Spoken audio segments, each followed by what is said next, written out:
Well, hello and welcome to the e-commerce evolution podcast, where we bring you the best of what's new and what's next in e-commerce. I'm your host, Brett Curry, CEO of OMG Commerce. And our mission with this show is to interview the top merchants, the top marketers, and the experts shaping the e-commerce industry. Well, hello and welcome to another edition of the e-commerce evolution podcast. I am your host, Brett Curry, and I am super excited about today's topic. I usually am, but today is going to be super fun. We're actually talking about emerging trends, new technology, and the state of omnichannel, even though a lot of people, myself included, don't really like the word omnichannel. It's still relevant, and so we'll talk about that in a little bit.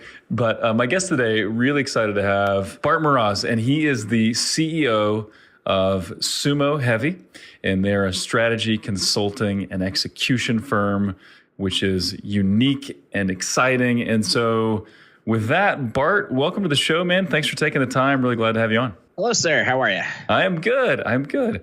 So if you would, I think it's always helpful to get a little bit of your background and also talk about SUMO Heavy. First of all, fascinating name. I don't know if you want to divulge how you came up with the name. But what do you guys do, and what is a strategy consulting and execution firm? Sure. So the SUMO Heavy name, or SUMO Heavy Industries, is actually our full name. It's a very convoluted story, but it's basically my name and our creative director's name combined for SUMO, and then we just went from there. So it's a really cheesy name, but Nice. it kind of, we wanted a firm name that isn't like, creative solutions, web development. Like we just didn't want any of that. It was just something off and like the brand, and they just made it more fun. It's also, a sumo guy, and we're surprisingly agile. So it kind of fits all kinds of things. Perfect. At the same time. Nice little metaphor there. You guys are. Yep. Yeah, we do big work, but also we're a boutique and small and really agile. And we work that way. You're SUMO heavy and SUMO flexible, which, maybe a little tagline for you there. So yeah. So we're a strategy and consulting firm. We also do the sort of the production work of that. And what that really means for us is that we work with e-commerce or online retail, and really just commerce at the moment now. Companies that and help them do take their companies into more efficiencies and more profitability. So we'll work with internal teams, we'll work with their systems, making them a lot more efficient. And that comes with different things altogether, but that's kind of how we look at it fully. Nice. And we'll get into more of that as we go. It'll become clear as you kind of give insights and your take on our topics. That'll all become clear as well. But just curious, how did you get into digital commerce? So what's your path into this space in this industry? Accidental, actually. Yeah, that's usually the way it goes. Yeah, usually. So I actually come from networking, security type of background, technology support, those kind of things. Used to set up servers and set up networks and set up security and all that kind of stuff. But always was fascinated with the web and things like that. And actually had a company before here that we did all web stuff. And then Magento came along at some point, and one of our clients wanted to be on it. And when it was beta, we're like, "You're crazy." He goes, he was like, "Hey, this is going to be big and stuff like that." That company folded, but my current business partner was all e-commerce, and we just kind of went from there. So we decided to be very niche on commerce world, and that's the only thing we do. We only do e-commerce work. I love it. Now, I heard a little bit of your background, that you're actually an immigrant, right? And you moved to the States, I think, when you were 12, if I remember correct? I am indeed. Yep. Yeah. Came to the States when I was 12. From Poland, born and raised there. So I live in fun communism till it fell. And then I was allowed to come over. Interesting. So talk about that. What was that transition like? I think this should be fascinating for a lot of listeners. What was that transition like? What was the adjustment like? Was it all like this big aha, wow, I love this place called America, or was it really weird? It was weird a little bit. So my parents actually came here long before I did. and so I did not have them for a little bit of my life, and I have them. So that was kind of a little bit of adjustment. My sister was born here, so that's a lot of adjustment. And then when you come here, I knew 5 words of English, which is a totally different adjustment.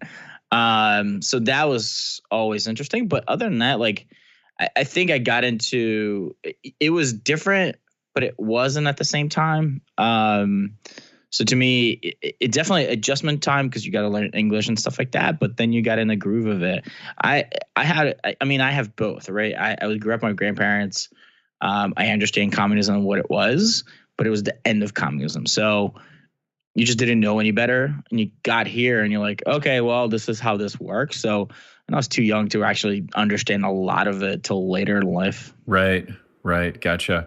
And I think it's interesting, and there's probably a few reasons behind this, but so many successful entrepreneurs are immigrants, and I don't know if it's just a work ethic that's required to even go from understanding 5 words of English to being fluent, or how do I break into an industry? It just takes this dogged determination. I'm just speculating because I was born here, but yeah, I mean, my parents, when they first came here, they worked their butts off, and you have that determination to just work, to do something. Yeah, that's what you got to do. And especially when you come from countries that are that were communism, and you understood it, like, it's just different, and then land of opportunity, obviously, and just go hustle. You got to go do it, so you just, I have that built in from both my parents. They're both hardworking. They got what, somewhere. So I have that built in.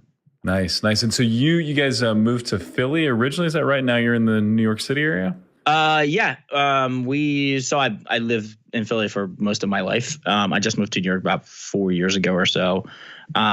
Basically we started a company in Philly, and then my business partner actually just moved back with his wife back to Philly. So we have both offices now, New York and Philly. Nice. That's awesome, man. Well, hey, great to hear the background, and love to hear people's stories there. So let's just dive right in. Let's dive right into a hot topic here. But you're in the industry. You're consulting with a lot of big firms. You're in high demand. What are you seeing as some of the new technologies that are going to disrupt e-commerce here over the next, say, 1 to 5 years? I know that's a pretty broad range. A lot can happen in that period of time. But what are the disruptive technologies that you see that are legitimate, that will likely happen? Everything from AR, AI, everything that you hear from every single side of it, to drones, to, everybody's trying to figure out how to do this really well. I think in the next few years, like the mobile side of it, and that goes for big companies, because all the smaller ones are already doing it. I think bigger companies are still sort of lacking the idea that everything's just done on the phone anyway, except for the behemoth of Amazon, but this is what they do for a living, right? I think that's going to be disruptive, and I think chatbots or AI on that kind of side would be interesting, and it's getting better and better and better. Yeah, and so let's talk about that specific topic, and then we'll dive into a few others, because this is fun and I think fascinating. So with the chatbot side of things, and this is one of those deals where I was just at Internet Retailers Convention and Exhibition, so IRCE in Chicago. I know you guys skipped that one this year, but there was a little bit of a buzz around chatbots. But it was funny, like the one chatbot booth I went and talked to the company. Seemed like nice folks. They hadn't launched yet, so they were just there kind of as a pre-launch type thing. But I do think that's going to take that will gain traction. Obviously, chatbots are huge in China and other markets. But when will that become significant here, do you think, and in what forms? Like, is this mainly going to be on Facebook Messenger that people are going to be using chatbots, or what do you think that's going to look like? No, I think right now, I think it's going to be your typical customer service, right? So yes, Facebook Messenger or any messenger or text messaging even. I think that's going to be that for now. Where's my stuff? Those kind of things, right? What's going to happen is that, AI is tricky. It depends how you look at it, from machine learning to, chatbots. You need data. You need a lot of data. So it's going to take years before you get all that data processed and where you're going to go with it. So that's tricky too, to where you actually, it's a big, huge thing where you wouldn't know if it's a person or a chatbot. I think right so now, by data, you mean so that the machine can learn and say, I have all this stored all these stored responses, all this stored understanding of what they might be asking for when they use this language. Just being able to understand intent and give an intelligent response. Is that what you kind of mean by data? I mean, it's gonna be better and better and better. Right now you're gonna see a lot of those, replacing the basics, right? Like I said, where's my stuff? Can I return this? How does this work? This kind of things, that your typical questions that are out there, FAQs, where people just want the answer really quickly, right? You're walking down the street, you're trying to buy something, you just want the answer really quick instead of going through the FAQ side of it. Got it. I know you work with some larger e-commerce companies. Is this topic of AI and chatbots, and I know chatbots just a subset of AI, but is that something they're talking about and thinking about, or? No, not yet. Okay. We haven't. The bigger companies, we haven't seen that. The small ones, sure, a little bit. In reality, it's the bigger ones are going to be always afraid to jump in first. The small ones just don't have the resources to do it. Right. It's the whole pioneers come back with arrows thing for the bigger companies, right? Where they're fearful of the missteps. Right. I mean, if you're also smart from the e-commerce, you got to look at what's the biggest bang for, like, what, you got to look at, do you bring more revenue in or work on your margin too, right? So anything new, is there bang for the buck? And once that becomes when you start using chatbots where it's like they can answer stuff and, you have a bigger sort of, your customer service is not bogged down by stuff and it's faster and stuff like that, then it's going to come around. Gotcha. So what are the bigger companies you guys are working with? What technology are they all in on now? So what are they pushing for right now? Just getting more money in. Right on. It's more of your typical, just business problems and not so much. Yeah, it's business problems, always business problems, right? Looking at ERP systems, looking at is our current e-commerce platform the right thing? There's somebody was always mentioning that, in the next 2 years, 70% of e-commerce sites want to do re-platform. Well, that stat is there every year. It doesn't really matter, right? Everybody looks at new things. Is it worth it? Some people keep it. People are still on very old e-commerce platforms and they're still working on it, which is always interesting. So that's kind of like the bigger ones are always looking at how they can sell better, but it's not always the newest technology out there. Gotcha. So, and one of the things we read a lot about and that I'm interested in for sure is, augmented reality, virtual reality.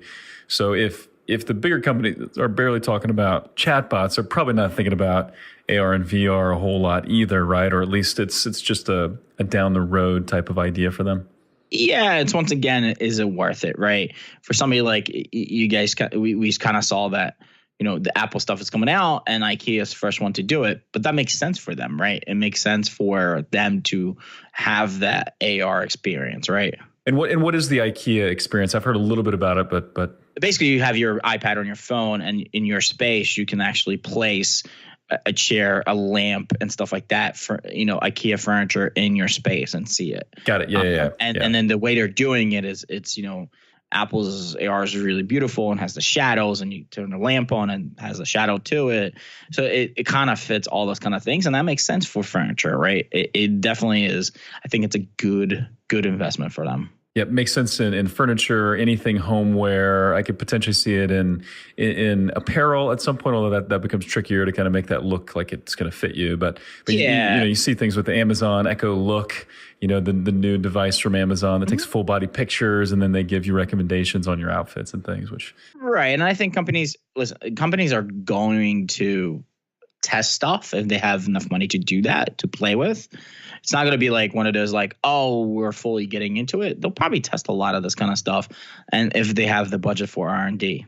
Yep, makes sense. So any companies to watch, either from the merchant perspective, so these merchants, they're pushing, they're innovating, they're trying new technology, whether it's augmented reality like IKEA is doing or others. So any merchants to watch, and then also be curious about any of the service providers that you're interested in or that people should potentially pay attention to. Amazon. I've heard of them. And Amazon. Yeah. Just like every day they make an announcement of some new category that they're just going to completely take over. and dominant. Last week was a doozy. I mean, come on, like those guys just go nutty about that stuff. But I mean, they're good to watch. Obviously, you kind of want to watch Walmart a little bit more. Their e-commerce labs, or whatever they're calling it, is where all that e-commerce is going. They're obviously trying to compete with Amazon and trying to outdo them. I don't think that's ever going to happen, but it's a good shot.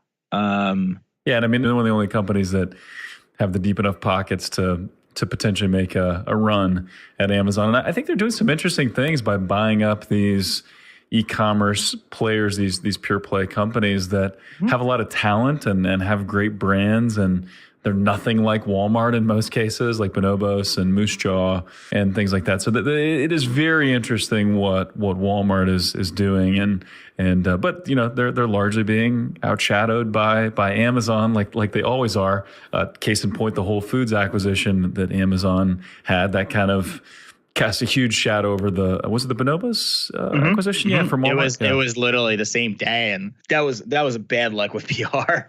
Yeah, I mean, nobody but us e-commerce nerds are even talking about the Walmart Bonobos acquisition, right? I mean, everyone's talking about Amazon and Whole Foods, and so it was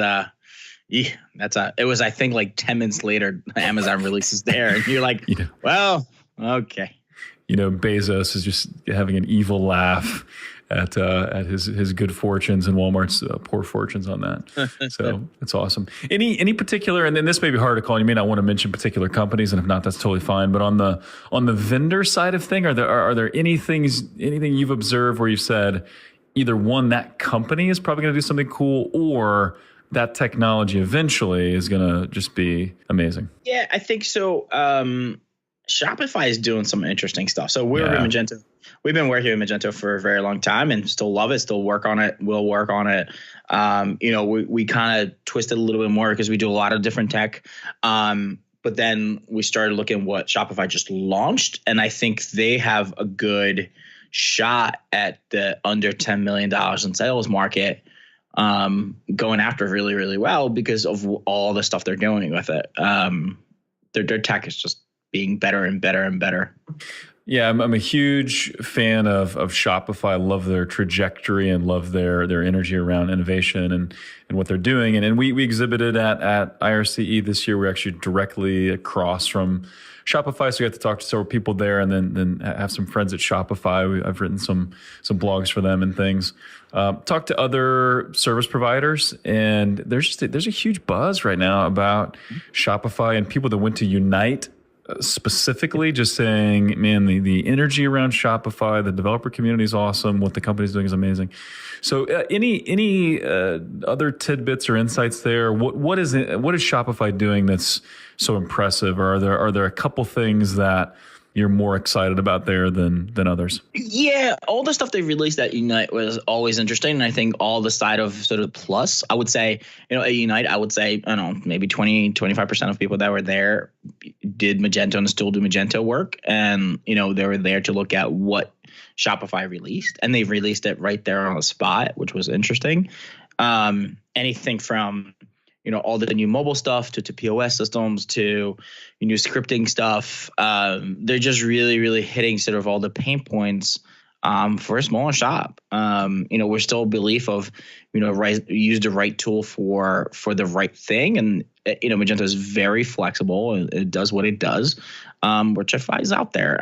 For a smaller shop, you have some considerations to do. I mean, BigCommerce is great too. They do a lot of good work too.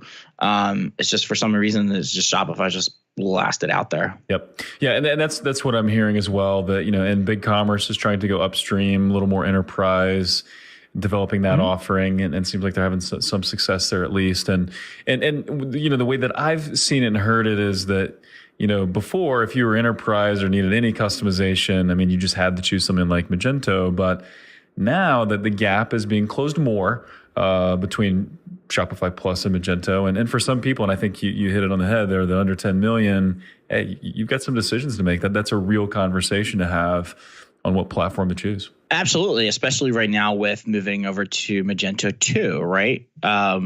You kind of go, if you're e-commerce manager, you have a decision to make. Do I move to Magento 2, which is a bit of work, or look for something else?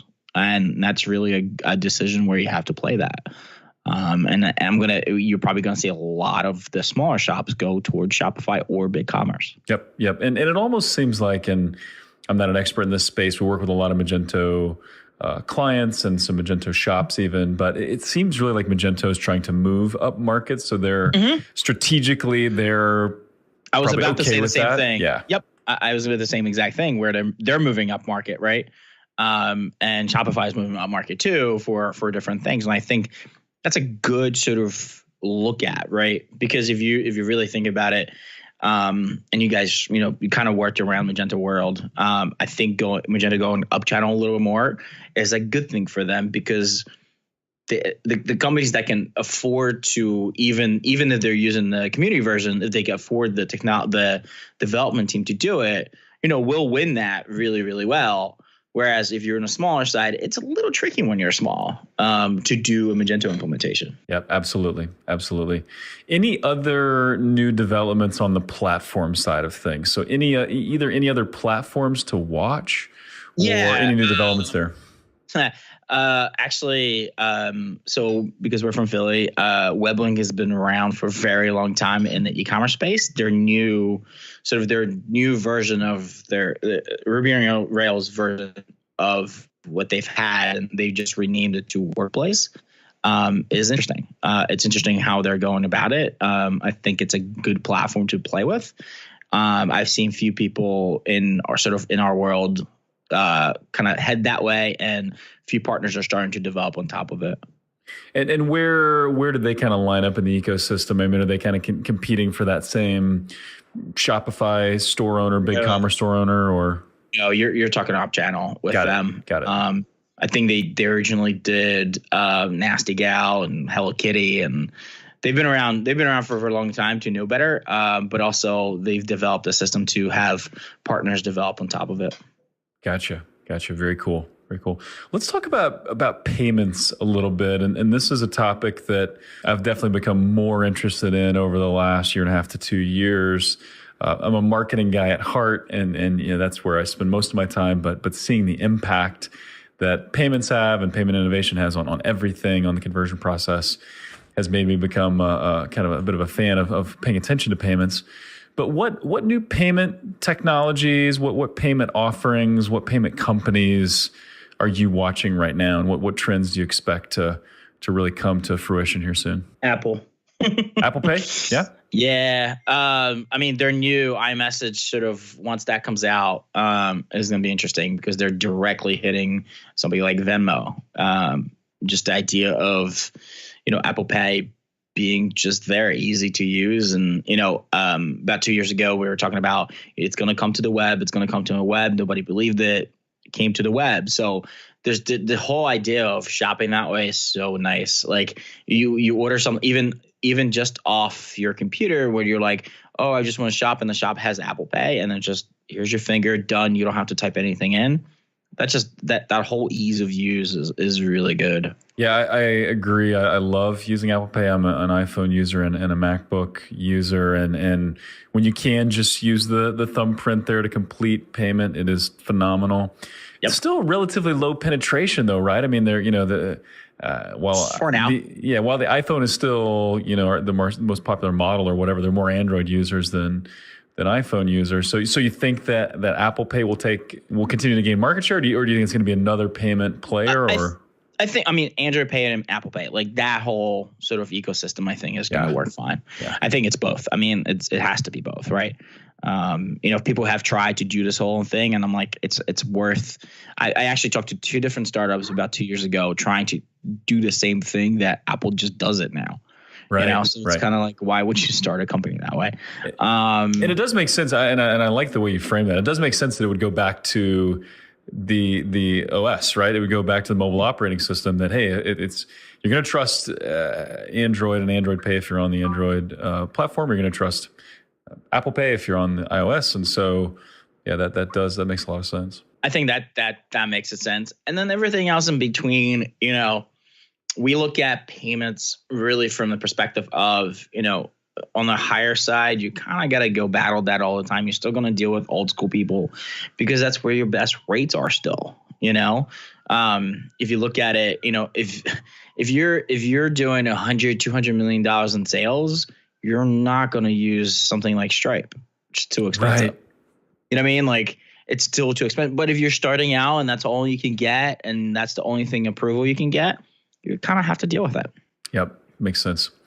So let's talk about kind of the problems you guys are solving right now, and it may be related to some of the things we just talked about. But as you guys work with clients and they bring you on and they say, "Man, we need strategy help. We need help executing this stuff. We need help with processes, all those things." What are some of the most common problems and pain points that you're being asked to solve right now? Off the get-go, usually it's speed. It's speed of checkout. It's speed of the site. Making, those kind of things are quite important. We sometimes get hired for just a specific issue. And usually it's around those kind of things where it's a database issue. It's, speed of the site is kind of still important. And then it goes towards mobile and how you integrate with the ERP systems and, kind of make that more efficient with workflows and things like that. That's usually the main ones. But the speed of the site just comes up all the time. Yeah, and rightfully so. I mean, we talked about this on a previous podcast, but every second you can knock off of page load time or cart load time increases conversion rates by a substantial percentage. And we're a Google Premier partner, so we work very closely with Google, and they've even put out a new initiative where they're looking at client sites and then recommending these mobile optimization meetings with their mobile speed strategists, and things. You can get on a call with Google and they'll tell you all the things you need to change to make your site faster and things. Yeah, and especially in a more evolving mobile world, right? People are a lot more on the phone than anything else. Yeah. And so is that, are most of the issues, or maybe most is the wrong way to frame it, but a growing number of the issues that your merchants are talking about related to just how to get more from mobile, how to make mobile work better? Yeah, it's definitely towards that. Everything kind of we try to do as responsive as possible. For mobile stuff, we're bigger fans of the mobile web itself, unless there's very specific things for an application. Agreed. Yeah. That's kind of the belief. Anybody that asks us to do an app where this just makes no sense a lot of times. Yeah, I mean, how many apps do you use? I use the Amazon app, I use the Zappos app on occasion, but really for every other retailer that I shop, I'm just on their site. Right. And that's the argument, right? You definitely want the Amazon one. That's just given. But you can't. The problem I always see is people are like, well, Google or Amazon or Facebook does this. I'm like, what? That you're not any three of those. Right. You Yeah. know what I mean? You're just not. So the strategies those guys use and the strategies that you should be using are two different worlds completely, because, if you look at really Amazon's pages, they're terrible, right? They're terrible for a typical small e-commerce sites if you do it right from UX point of view. But for what they sell and how they sell, they're perfect. They're supposed to be that way, right? They also change it every minute or every 2 minutes of where stuff is or where it should be. That's just how they work. You can't afford to do that. So I think there's definitely that struggle a lot of times. Yeah, I coach my son's basketball team. He's a freshman, and we have some players talking about, well, Steph Curry does like this. He makes this move or this pass or this shot. And I'm like, that's great, but that's Steph. You're gonna have to work on the fundamentals and just a good solid chest pass right now. Until Stephen Curry is in his mid-20s and he's been playing since he was 7. Yeah. And he's in the NBA. There's a difference. Now, I hate to correct you, Bart, but it's Steph or Stefan. Did you say Stefan or did you say Steven? I thought I heard Steven, but maybe in my ears. I don't watch basketball. Okay. That's totally cool. He is. I got the Curry thing right. I know who he plays for, but that's about it. Yeah, it's totally cool. So my last name's Curry, obviously. So I'm pretty certain that we're distant cousins.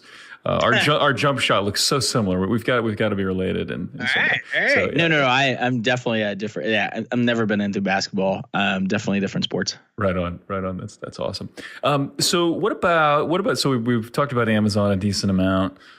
How do your clients view Amazon? Are they saying, hey, this is a marketplace we're going to harness and get all of, kind of get all the benefit we can out of it? Is it a pure enemy? Is it in the frenemy space? How do your clients view Amazon? Yes, yes, and yes. Yeah. That's usually the case. Yeah. It depends on the client. For the most part, they use it. We have actually a client that has, I think we're on 12 different marketplaces altogether, I believe, which Amazon's one of them. People use it. I mean, it's the biggest thing. I actually had a conversation with somebody yesterday about, that's the only place they sell on. They don't have their own store. They literally just sell on Amazon, which is amazing, and that's what it is. But and there's some big companies. I mean, there are companies in the 30 million plus that a year that just sell on Amazon. That's all they do, just sell on the marketplace, which is crazy. Which is great. But we have clients that do sell on top of it. You have to deal with it. It's one of those, it is just a necessity of being on there. It's like being on Google. It's the same thing, right? Yep. It's probably more important for a lot of those people now that to be on Amazon itself than to actually care about what Google does. Yeah, I mean, and we talk about this a lot, and we work a ton with Google, and search is still growing in a lot of ways, and I think going to be around a long time. But yeah, I mean, over half of product searches now take place on Amazon. So yeah, you just go to Amazon search, right? And then now they have the advertising product, which is interesting in itself. It's a great product. Right. Yeah, that's been a shift that we've seen, and we manage Amazon ad campaigns as well. But we've seen several clients that are looking at their search budget and saying, well, it makes sense that I would shift at least a healthy chunk of that to Amazon because they've got the market share on product search. I mean, in reality, any client like that could shift half their budget to Amazon and half their budget to Facebook and forget Google and be fine and be actually probably better off. There's some cases. I mean, we still, I would still make the case that Google traffic is fundamental and foundational for a lot of people. But that said, Facebook opens up a lot of opportunities on the display side. If you have a strong presence, we still have some merchants that only a small, select portion of their catalog is on Amazon. But yeah, you can, I mean, those two channels, talk about places that have burst onto the scenes in the last few years. Yeah, Facebook is huge for driving retail traffic, and Amazon, of course, is a juggernaut. So yeah, those two feel still right now. Kind of still feel like when Google first came out with AdSense. Kind of have that fun feeling of like it's still cheap enough. It's still, you can go get it. You know what I mean? Yeah, absolutely. And I think on both platforms, we're seeing some of the CPCs, the cost per click, go up pretty steadily on Amazon and on Facebook too. But they're both still in their infancy. Absolutely. So lots of exciting stuff to be done there. Absolutely. Do you see any legitimate contenders to Amazon? Like, is anybody going to give them a run for their money, and if so, who has the best shot? Alibaba. I mean, right. I mean, globally. Alibaba, Tmall, like those guys. I mean, obviously Tmall is owned by Alibaba. Those guys. Walmart is going to be playing that game the whole time. I don't think they have a shot, but that's just my opinion. I might be wrong, but I don't think they have a shot. They'll play it. They'll play it as long as they can, and because they have no choice, they have to. But it's going to be it. I don't think anybody's going to really catch up to those guys. Yeah, I would tend to agree. There's certainly not a clear path for that right now. There's nobody that you would say, yeah, well, Amazon better watch out. And I think the thing about Amazon, and this is what could have been said about Google years ago, is they're innovating so fast and they're looking so far ahead that just like with the acquisition of here's Walmart going and buying Bonobos, and but Amazon bought Whole Foods, and right. and right. It's the same kind of idea, right? So if you really think about this, right, if somebody comes out and goes, all right, we're the next Amazon, I'm just like, well, we'll just buy you. Right. Yeah. If they get even close, like if they like Mark Laurie and Diapers.com and Quidsy back in the day. They weren't even close. I mean, if you really think about it, they were definitely not close. And Amazon has been doing this for a very long time. And it wasn't profitable on purpose for a very long time to set all this stuff up. Yep. Yeah, which makes that barrier to entry of the next person that would like to do that. Good luck. You're going to be able to go that long without being profitable. Right. And then the only way to do that is if Alibaba goes, all right, now we want a full U.S. presence, and that's what we're doing. Right. That's the only way that's going to happen, but I don't think that will. Yeah. That will be interesting to watch, though, for sure. So let's go omnichannel here, and we'll just use that word, even though it makes Some people a little queasy to hear it. Cringe. It does. It's so old, but anyway, everybody knows what it means, and it's still kind of useful. So anyway, it's like for me, it's e-commerce. It's just commerce. Just commerce now. Yeah, nobody thinks about that. You talk to a millennial, they don't think about e-commerce versus in stores. Just buying stuff, man. Yeah, I just want to buy my stuff. So where is retail headed? What is omnichannel going to look like? What are some trends you're really excited about just for commerce in general? So I had this discussion yesterday too, and it was really particular about Amazon stuff, but it's just channels. It's like when social media came out, it was like, oh, social media. Not really. It's just all media. It's just marketing. It's what it is. It's the same thing with e-commerce, where it's just channels you're selling on. It doesn't really matter. So there's going to be more and more and more. I think there's a really good chunk of marketplaces now. Amazon, eBay, Google has whatever they're searching on, and then Tmall instead of Alibaba, and then you kind of go, and then you go for smaller stuff. Very particular markets have their own sort of little plays. Like the sneaker market definitely has few things out there that are their own thing.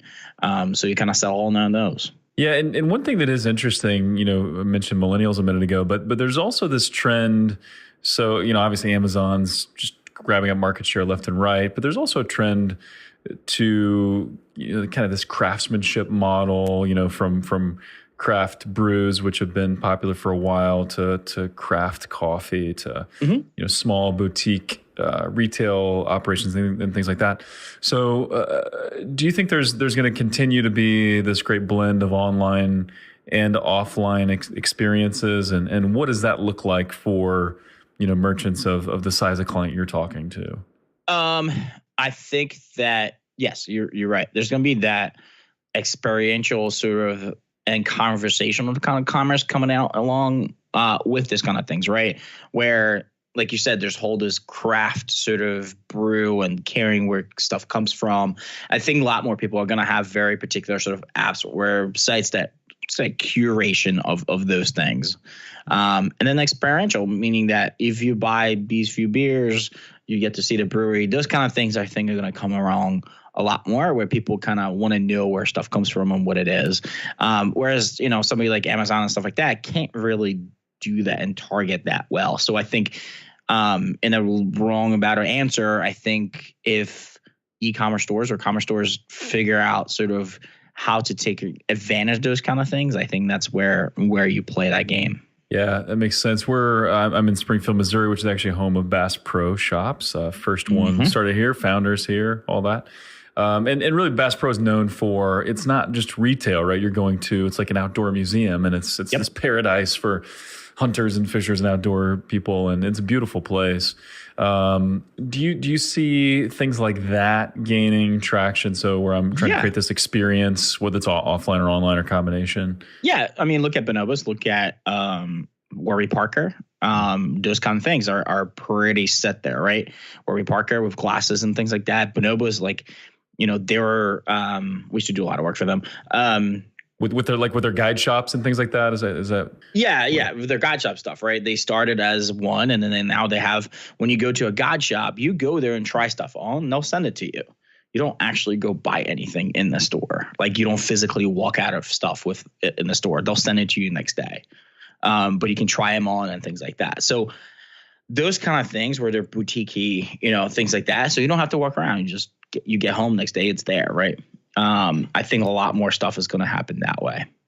Yeah, it makes sense, because there's still some, when it's done right, take the Bass Pro example or the Bonobos guide shop. When it's done right, you can't really have the exact same experience online, and sometimes you don't want to, right? Sometimes I want to go see the huge aquarium and then go buy some stuff while I'm at Bass Pro, or sometimes I need a little help with someone picking out my clothes, right? Because I'm not very good at that. So I need to know, do these pants really fit, or so having that expert on staff there locally to help you makes a lot of sense. It just seems like companies have to do it better, right? The in-store experience just has to be better, smarter. There has to be a reason for it, it seems. And then things like sort of, if you look at from that perspective, in New York, there's a company called Bulletin. I don't know if you ever heard of them. I've not. No, you said Bulletin? Bulletin. Okay. Yeah. What there's kind of like is, you've heard of WeWork, obviously. Yes, I have. Yeah. Think about shared space for a retail store, meaning that, retailers, retail store in Soho, if you do it by yourself, is very, very expensive. Yes. So what these guys do, prohibitively so. Yeah, it's crazy. So basically what they do is they rent the whole space and then divide it up between, small sellers. So you get a little space or bookshelf basically. And then you rent that out. And they put it on their online store, but also in their stores and sort of more curated type of feel. And that's kind of interesting because you can kind of have this experience of almost like a flea market, only sounds like with new stuff and right, but also like every Bulletin store, and they have 3 of them right now, I believe, is different, right? It's not everything, but it's just different, and that's kind of interesting sort of approach. And then like it makes it for small sellers, the Etsy crowd, right? Really, it makes it more affordable to do so. That's fascinating. Any other kind of omni-channel trends or directions that retail is heading? And I guess I may just ask you specifically, do you have thoughts on buy online, pick up in store, or curbside pickup for grocery? Any thoughts on where that's headed and how that might take off? I think nobody knows. That's my opinion. Nobody really knows. Everybody's trying stuff. Like Walmart is trying they're actually trying 2 different things. They're putting the sort of the refrigerator, big, huge sort of pickup thing in their, in their parking lot. And you can just, order your groceries and you pick it up. The other one they're kind of trying is like, using the store employees when they go home as an Uber delivery, which is interesting. Interesting. Yeah, I don't know what they're going to do with that. But then you have the Amazon side of it, right? Where they're like, no one's going to work in our store. We're just going to have it there and just walk in and walk out. It's kind of weird. Curb pickup, I mean, I think it's trickier in places like in New York, everything's delivered, right? And I have 10 different choices to have something delivered at all hours of the day and night. It doesn't really matter, right? I think where some of this stuff, like the drones, the deliveries for groceries, stuff like that, are going to be kind of cool in very, very rural areas where you're far away and things like that. I think the drone stuff is going to be, I think that's fascinating for me to deliver stuff, in areas that you don't get deliveries as much as I get in New York. Absolutely, and it is going to be interesting to watch the delivery space, and for us, we have a lot of kids, and so my wife is very excited about the order your groceries online and then drive and just do the curbside pickup. I think that, but that has more of an application in suburban areas or slightly more rural areas. Yep. But yeah, it's definitely going to be interesting to watch, no doubt. Well, Bart, this has been awesome. This has been super fun. I mean, time has flown by. What resources would you recommend? I know you guys have a great blog and great resources. What are some resources you'd recommend? And then how can folks get in touch with you or follow you? Because you got a podcast as well and some other things going on. From an e-commerce point of view, I mean, we, all the industry news and everybody else, like Retail Dive or IRCE and all the stuff that we read every day, just to see what's going on. How to contact us is just sumoheavy.com, on every single social media site. I believe that's what we have. Yeah. Looks like it says so on your website. So I think so. That's what I was told. If you want to email me about anything, I'm Bart@sumoheavy.com. We do have a podcast. The best thing actually to do is sign up for our newsletter because we release it every Wednesday. And it usually has a little bit about news that we're in, industry news, some fun things. That's what we do. And the newest thing we do right now is on Anchor. We do some e-commerce minutes on it. I know you haven't heard about Anchor. I know you were schooling me on Anchor a little bit ago. I'm sad to say I've never heard of it, but it sounds pretty awesome. It just makes a bit of a radio station for us. Very cool. And name of the podcast is The Register E-commerce Podcast. I recommend it. Go check that out and follow Bart and team and see all the awesome stuff they're up to. And so with that, any final words of wisdom, any final bold predictions, any anything you want to go out on here, Bart? Just keep on selling. Yeah, hey, you know what? At the end of the day, it comes back to that, right? You got to be selling, got to be profitable, got to be making it happen. So, That's right. Bart, this has been a ton of fun, man. Really appreciate you coming on. Enjoyed the chat. We'll have to do this again sometime. Absolutely. Thanks, Brett. All right. And as always, thank you for tuning in. Let us know what you'd like to hear more of or less of. And as always, we'd love to have a review in iTunes. And so with that, until next time, thank you for tuning in.